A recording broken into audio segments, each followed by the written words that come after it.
Pernah nggak kamu merasa kebiasaan aneh kamu sebenarnya bukan cuma iseng, tapi malah bukti otak jenius bekerja? Daripada buang waktu mikir hal sepele, otak encer ini memilih fokus ke masalah besar.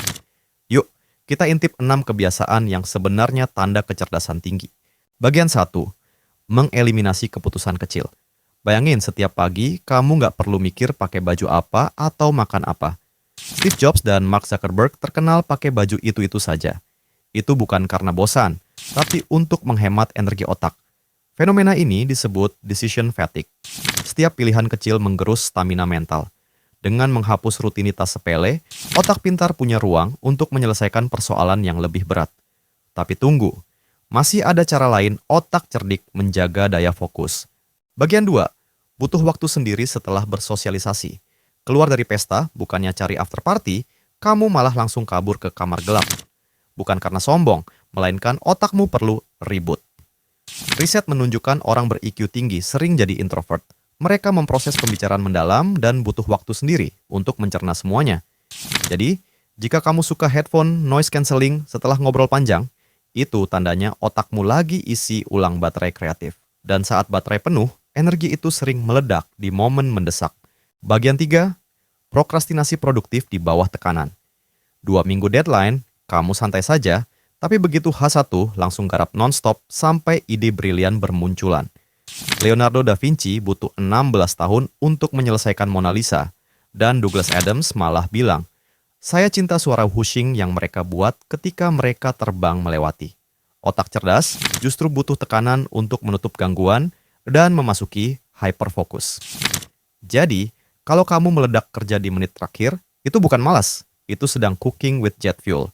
Setelah proyek tuntas malam-malam, jangan heran kalau kamu malah terus terjaga.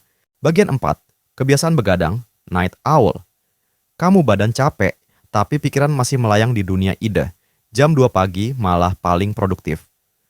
Penelitian mengaitkan kecerdasan tinggi dengan pola night owl. Kecenderungan berpikir abstrak dan kreatif memuncak saat orang lain tidur. Dari Darwin sampai Mozart, para genius ini terkenal aktif di kala gelap.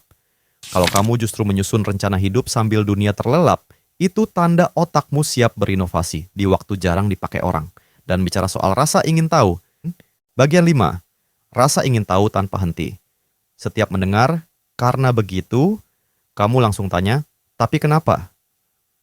Otak jenius tahan ambiguitas lebih lama dan lebih suka menyelami sebab daripada menerima jawaban seadanya. Ini bukan sok-sokan, melainkan ciri low cognitive closure. Kebutuhan memahami lebih penting daripada cepat selesai.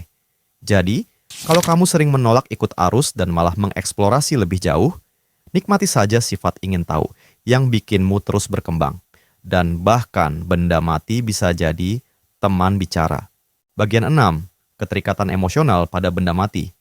Pernah minta maaf ke kursi gara-gara nabrak? Atau takut buang kaos kaki kesayangan? Ini bukan lebay, melainkan anthropomorphism. Memproyeksikan emosi ke objek. Riset menunjukkan orang berempat dimensi sosial tinggi cenderung punya empati luar biasa, sehingga perasaan meluas ke benda. Kalau kamu punya ritual khusus sama boneka atau tanaman, itu bukti kedalaman emosional, yang sering jadi basis kreativitas dan kepekaan sosial. Jadi, kebiasaan mana yang paling relate sama kamu? Apakah kamu si night owl brilian atau ahli memproyeksi rasa ke meja belajarmu? Tulis di kolom komentar dan bagikan pengalaman unikmu, karena kecerdasan sejati sering muncul dari kebiasaan yang tak biasa.